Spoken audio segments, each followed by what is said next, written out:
Hello world, I'm Chris Pirillo, and you're watching the LockerGnome Daily Report, or TLDR for short, your daily dose of geek news, gadget views, and answers that you can use. And yes, I have at least one gadget, a new gadget, that I'll be showcasing it sometime today. During this live broadcast, it is happening live on YouTube, although, yeah, as soon as I start streaming, then my screensaver kicks in. I was ready to give credit to all the patrons.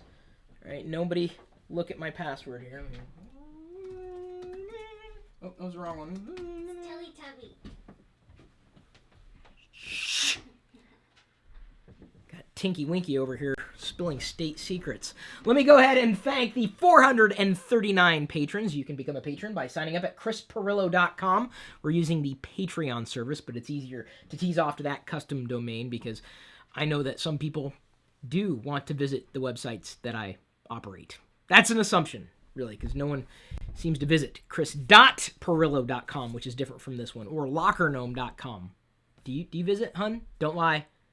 Mm-hmm. She's lying right now. Quite all right. This number is actually 440. That means when we hit 450, well, that doesn't mean. But I will tell you, when we hit 450, or if we do by the end of the week, then my mom, will be doing a live AMA in this channel, much like my dad did on Friday, and everybody seemed to appreciate that. So thank you to everybody who has decided to come out and support us this way so that I can continue to do the LockerGnome Daily Report for everybody live every weekday. Let me go ahead and press play to thank everybody. And I'll let that run behind me. Feel free, if you see your name pop up, to screenshot it and share it in social, and then I'll retweet it, and everybody will be happy. If you want your name up here in every TLDR broadcast, well, all you have to do is become a patron at a certain level, and that's pretty much it. I do have a laundry list of headlines to run through today, so don't worry about that, including some fun stuff. We're gonna have fun, right? Game plan. But I do have to mention that this broadcast is brought to you by GoToMeeting with HD Faces by Citrix, the powerfully simple way to meet online. You can share the same screen and see each other in HD video conferencing. Start hosting a GoToMeeting in seconds from your computer or mobile device by signing up for a free 30-day trial. Visit GoToMeeting.com, click the Try It Free button, and use the promo code Pirillo. I'm still taking on sponsors because we're just beginning with the patrons, and hopefully in 5 years' time, things will be different. That's the idea. I'm trying to add a layer of stability, the likes of which I've never seen with the things that I do for you. And I'm assuming you appreciate these things. Otherwise, why are you watching this video? And I know some people are still used to the old YouTube channel. That's the vlogging YouTube channel. This is the new one, LockerGnome's Geek Lifestyles. And the reason why we're doing LockerGnome's Geek... I can't even say it. LockerGnome's Geek Lifestyles, specifically with this type of broadcast, is because real soon, I hope Diana will visit the store, this online store. It's not a real store. You can't walk into it. It may actually go by shop.lockergnome.com. We're going to be selling these, if I can get one over my head, geeky products. Yeah, I'm going to start selling directly to you. People have been asking, where do you get all the geeky goodness? And the answer to that question is, well, you can get it through me. I obviously did not get it through me, but a partner of mine for this future endeavor. So stay tuned for more information on that in the coming weeks. Your name could be here, but I'm not going to let you watch that. I'm going to let you watch this. And that's not really something to laugh at. It's a screensaver.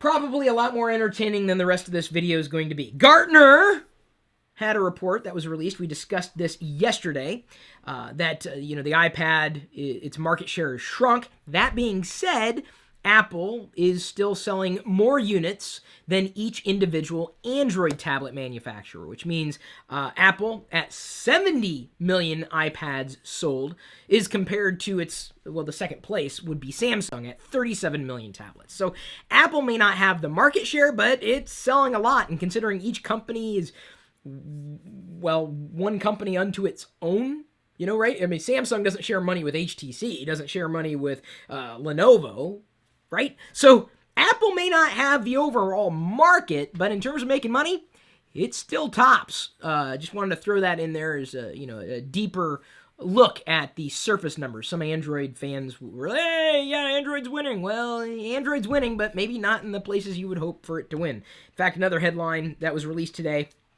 Really, a study by F-Secure, and this is really, it's no news to me, shouldn't be any news to you. I've mentioned it before, but F-Secure has come up and said Android accounted for 97% of all mobile malware in 2013. So if you really think that Android's winning, it's not really a category you want to brag about.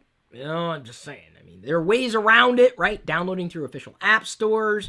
I mean, an official, like, you know, if you had a Kindle, you'd go through Amazon and not going through binaries that aren't, you know, available through Amazon's App Store. Using Google Play should keep you mostly safe. But the value of Android for some people is that you can do anything you want with it. Hey, that's great. But with great power comes great responsibility. And unfortunately, the people who are getting hit by it should know better.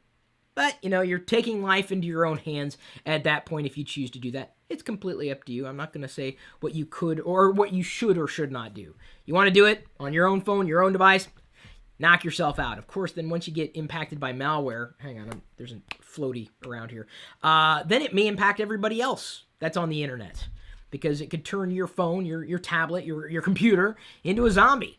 And then you become a part of a botnet and do bad things to people that you don't know. Speaking of, Meetup.com is still suffering from a DDoS. That's not good for anybody who uses Meetup as a service. They plan on circumventing it inevitably or eventually, but it's kind of sad that we have to deal with that kind of stuff. Maybe one day people will become nice. It's a lofty dream of mine, but I think it's possible, and it starts with you. It starts with me, and hopefully you think that I'm being nice enough to have done this afternoon. Thank you again for your support. I wanted to respond to a comment, and I don't do this all that often, but you know, when there's a good comment that comes in, I do want to respond, and I want to dive a little deeper into it today in this broadcast specifically. It was in relation to yesterday's bit of news that Microsoft is going to start annoying Windows XP users by, saying, hey, you need to upgrade, you need to upgrade, you need to upgrade. We're killing off support effectively. Well, RKUK Entertainment made this comment. On the XP support thing, I think we need... Can I try that again? I'm going to try it again. On the XP support thing, I think we need to keep note that Apple already has stopped supporting OS X Snow Leopard, so complaining too much that XP support is going away is kind of rich. Yes and no. You're the one comparing apples to oranges here, so I'm just going to try to, adjust your position slightly, because you're going to take your position. You believe that, hey, well, if Apple's doing it, why is it not right for Microsoft to do it? There are a few reasons why we're talking about two completely different things here. Number one, XP PCs likely will not even run Windows 7, let alone Windows 8 or 8.1 or 8.1 Update 1 or whatever the hell Microsoft's wanting to call it. That's a big deal. Like, all the Macs that I have in the house are running the latest version of OS X, Mavericks, and one of them is even a Core 2 Duo. So it's older, an older generation. I think it was running at one time. Did it ship with? Must have shipped with Leopard at that stage. I don't think it shipped with Snow Leopard. So I've been able to update most, if not all, of my Macs to Mavericks. And here's the thing: Mavericks was also free. The PCs I have in the house. Let's see here. Some of them are running Windows XP, the others are 7, and others yet are Windows 8. So I don't plan on upgrading the Windows XP machines to Windows 7 because they wouldn't even run XP all that well, so I can only imagine 7. And I definitely do not want to put Windows 8 on a Windows 7 machine that doesn't have a touchscreen. So even with the Update 1 coming out that makes it easier for traditional non-touchscreen users, there's just horrible, dramatic problems that exist when you buy a PC designed for one OS. I'm talking about a Windows PC designed for a certain version of Windows. Trying to upgrade can sometimes be a nightmare. So Apple controls the hardware and the software. Microsoft controls the software. Period. End of story. Unless we're talking about a Surface PC, which we are not, because the Surface PC certainly does not run Windows XP. So XP PCs likely will not run Windows 7 very well, and definitely not Windows 8 very effectively or efficiently without a touchscreen. I've already made mention that Mavericks is a free software update. Windows, however, is not. They may make it a free update, at least for certain users at some point. Hey, that'd be great. And that's not to say that a machine that could run Snow Leopard effectively could run Mavericks effectively. It's just at least Apple has offered that upgrade path. Deeper than that, I do want to make mention, if we're talking about numbers, we all know that there are more Windows machines in the world. But beyond more Windows machines out there, Windows PCs, and this is according to the research I was able to look up, right now, as of January 2014, a couple of months ago, Snow Leopard is currently at 19% penetration and dropping. And most people have, of course, upgraded beyond Snow Leopard to Lion, Mountain Lion, and then Mavericks. 29%, and this statistic was December 2013, are still on Windows XP. And so not only is the Windows market share, the actual number of PCs that people, the PC geeks, love bragging about, not only are there more PCs out there, but a greater percentage of them are running Windows XP compared to the percentage and the market share of Macs running Snow Leopard. So 29%, 500 million PCs out there that are on XP and likely will be for the rest of their lives. I brought up this point yesterday. The biggest problem I see with this is not that, I would never peg someone and say you need to upgrade to Windows XP. If you don't want to upgrade your machine, don't, okay? No one's forcing you to do it. Certainly not Microsoft. But the challenge is, if they do not continue to support XP with that many XP machines out there, can you imagine the exploits? 500 million PCs, hello.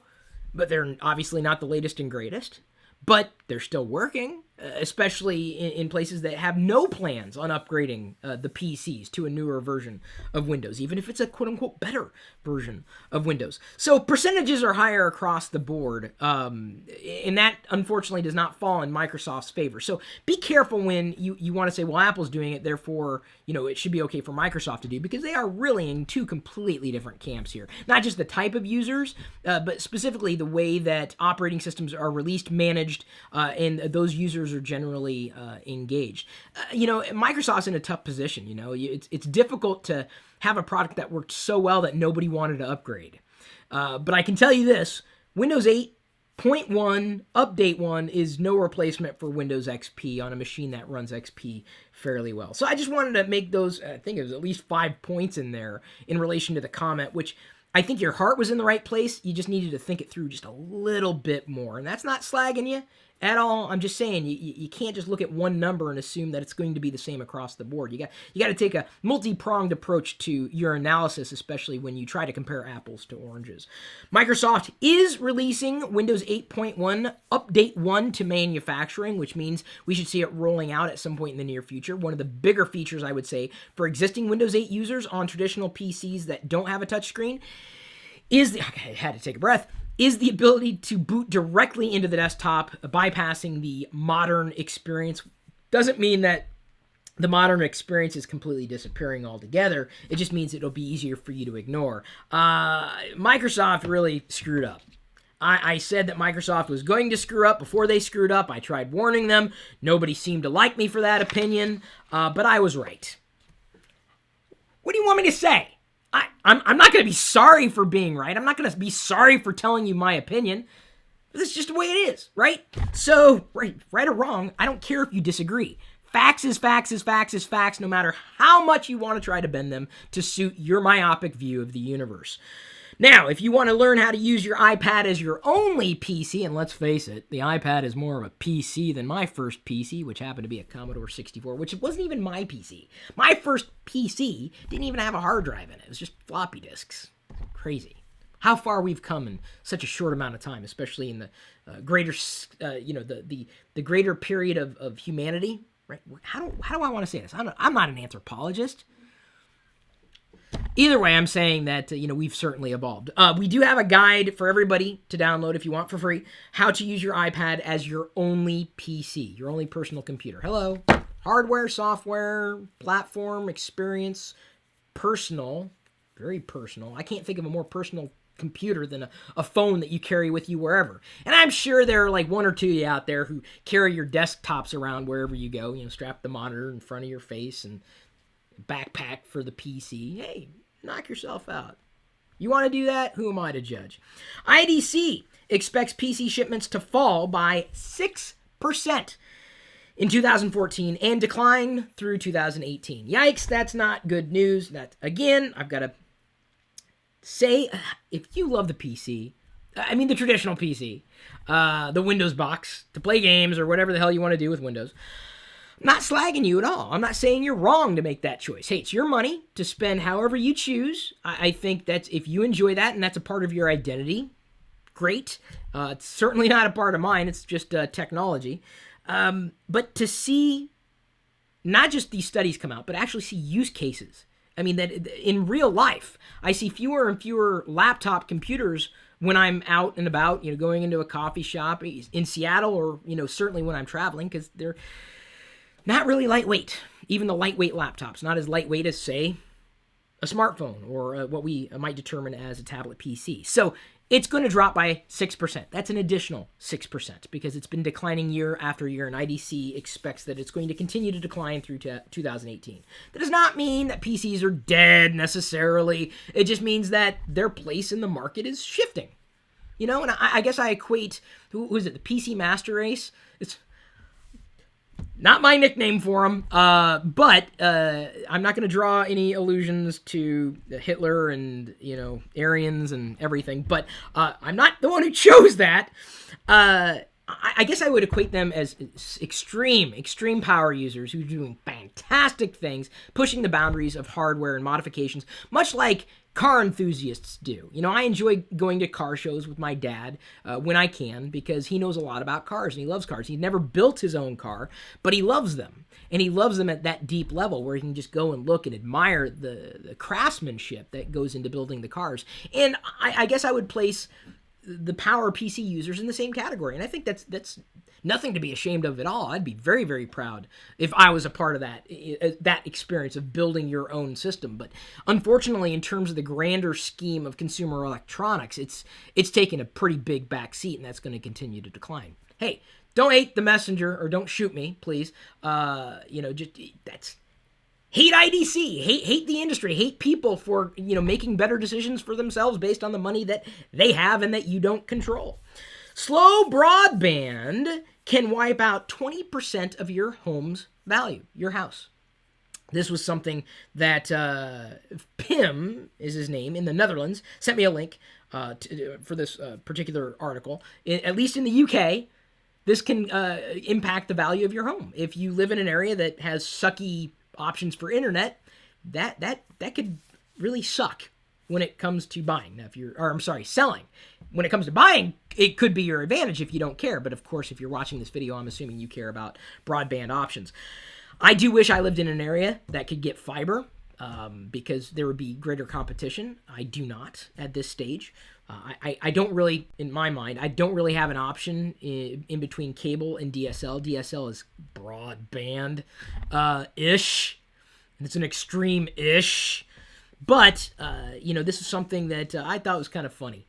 Wow. Who would have imagined a house's value decreasing by as much as 20% just because of the type of broadband that might be available to that house?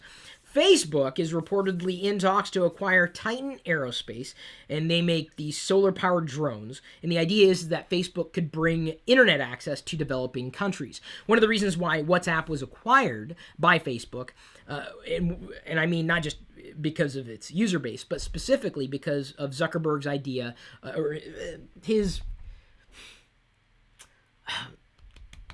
I don't want to say pet project, really. Internet.org, if you're interested in more.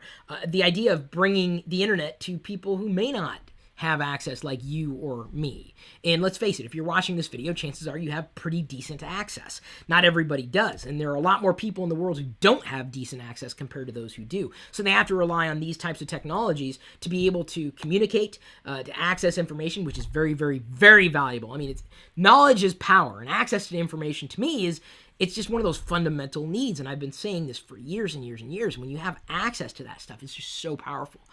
Just access to that knowledge, tapping into that global database of not just information, but that knowledge, I think is extremely valuable. So for Facebook to make this move, it's likely tied into internet.org if they were to make this acquisition, and certainly tied into WhatsApp as a future way, maybe not right now, for communicating and getting information back to a phone, especially in areas of the world that may not have great broadband access. Microsoft, and I did log in to find this was to be true, has finally rolled out Skype integration into Outlook.com, and it made for a pretty clean experience. I gotta tell you, that's the best Skype experience that I've had to date. using Outlook.com, which I don't use all that often. I really don't. I've got a Microsoft account, but that's where it begins and ends. So if you have a Skype account, Microsoft account, you wanted to access both but not run a Skype client, you can now through the web browser tied into Outlook.com, which of course replaced Hotmail some time ago. Clean experience. I would say Outlook.com is a cleaner experience than Gmail. And something that I found out when I opened up the Skype chat, I was turning around as if it was behind me, and it's not. When I opened the chat pane, the ads disappeared. I don't know if that's just a temporary glitch or what, but it was just an FYI. You're gonna love this. This is the bit of. Did I say I thought we'd have some funny things or some fun things today? Yeah. And now that I've upset half the audience that wasn't listening to me anyway. See, that's the thing. The people who get upset at me just don't know me that well, and I wasn't trolling at all. I'm just, calling it like I see it. Everybody's entitled to their own asshole. Oh, opinion. Sorry. Opinions are like assholes. And this is not a joke. This is serious. This was a study done by Voucher Cloud. This study found that 1 in 10 Americans think HTML is an STD. Do you know what HTML is? Yes. What is it? It's a bunch of words. There's Diana's answer. It's a bunch of words. Great. Okay, do you know what this bunch of words does? It's HTML-I. HTML-I. Okay.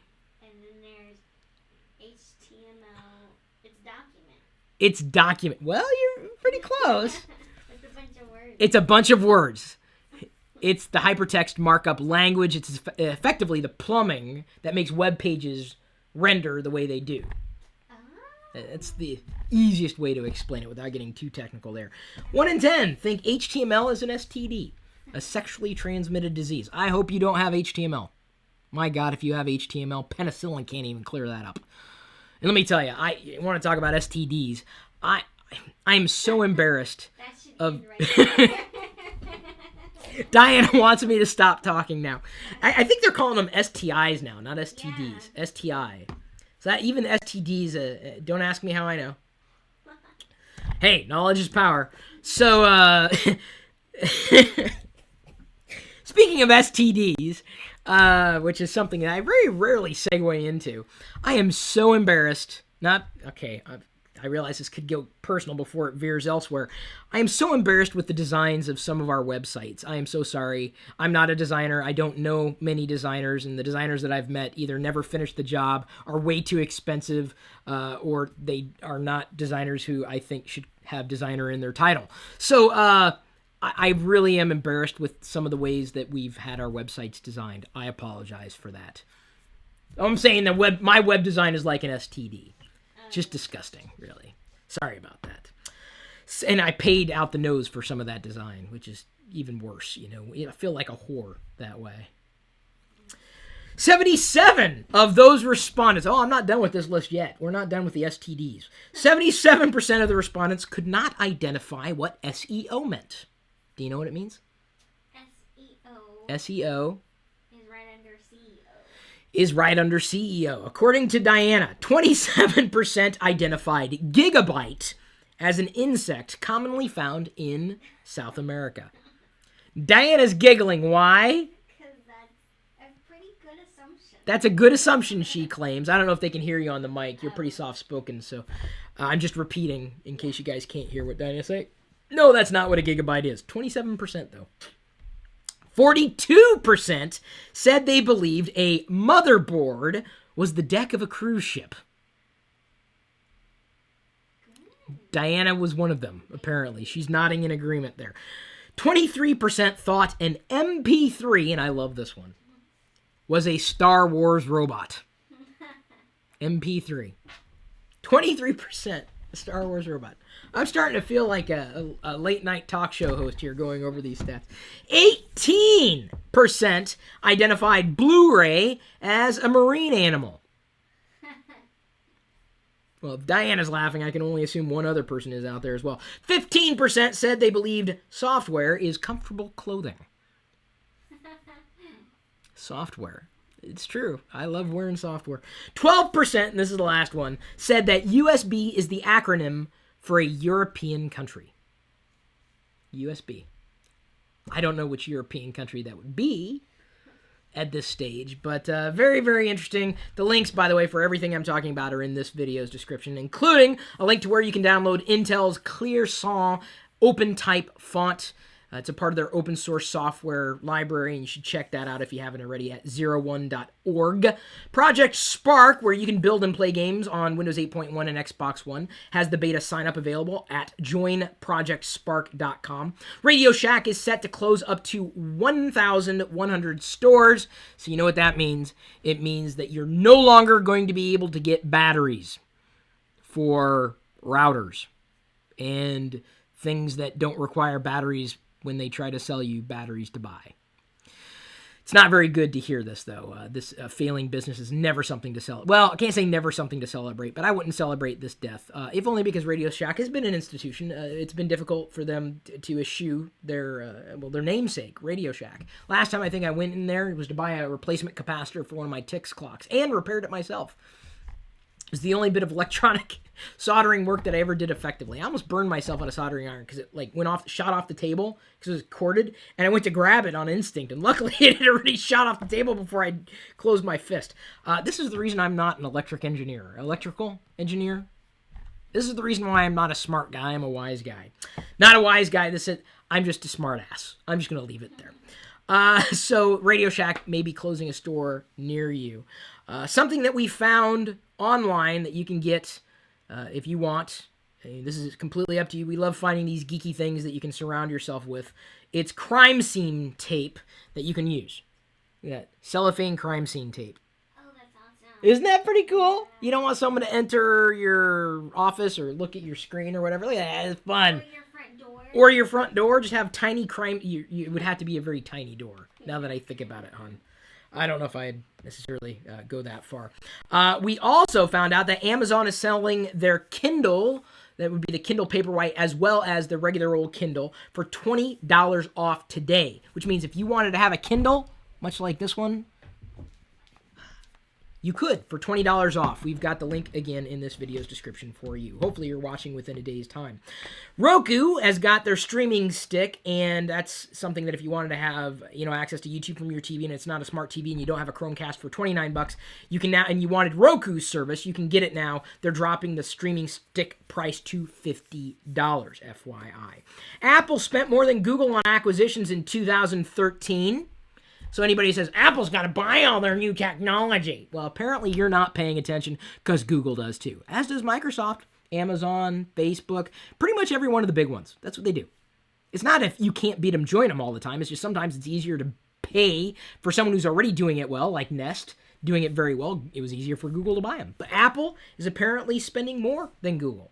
So don't sit there and say, Apple sucks. Well, okay. Well, if they suck for acquiring companies, so does every other company that acquires other companies. So I hate to tell you, but yeah, I'm trying to stop that from happening in comments. I feel bad when I see a comment that's just so stupid. I want to pat you on the head if it's you. Of course, if you're not leaving stupid comments, I want to pat you on the head and say thank you, but in a non-patronizing way, especially if you are a patron. You can patronize me all you want. Android KitKat has hit a whopping 2.5% adoption. It's the latest OS from Google on the mobile front. Jelly Bean is now at 62%. 2.5% of all the Android devices out there running the latest version. Critical crypto bug, and I'm going to leave everybody here with this because I try to keep these broadcasts right around a half hour at this stage. If you want me to go longer, I can, I will, absolutely. The more patrons you get, the more I'll be able to do. So you can control the future of me. I'm your puppet. Pretty much, not exactly. But if you want me to be your puppet, that's the way to do it. Become a patron. Critical crypto bug leaves Linux and hundreds of apps open to eavesdropping thanks to a flaw in GNU TLS library. Ars Technica has the details, and I trust Ars Technica for pretty much every bit of technical news that I might stumble across. They do a very good job when it comes to researching. This is pretty much the Linux equivalent of the flaw that was exposed last week with Apple. Go to fail bug? Not exactly, but it is pretty close, or at least close enough to call it a Linux equivalent to Apple's go to fail bug. Will it be patched? More than likely. But I just wanted to point this out saying, hey, if you're running Linux, you may want to be sure about, getting it patched as soon as you can if you're using any software that relies upon the GNU TLS library, that is. But I also want to I don't want to put the screws to people, but it's just like, they hear about a flaw in Windows, or hear about a flaw in Android, hear about a flaw in iOS or OS X, and they say, well, that's why you should use Linux. Well, dude, it's software. It's going to have bugs. I don't care who makes the software. It's going to have bugs. Bugs are going to get patched. It's going to have security flaws. I don't know what to tell you other than don't be smug next time when an operating system that you choose not to support has a big problem. Because it could be your support or your favorite operating system next time, or software, or whatever it happens to be. Schadenfreude. There you go. Google that if you know how to spell it. That, by the way, is not an STD. So on that note, I'm going to go ahead and leave you to your own devices. That's a great way of closing things, I think. I'm going to leave you to your own devices. Yeah. Thanks again for remembering to like, comment, share, subscribe, and of course, watch even more of our videos right now. We'll see you later.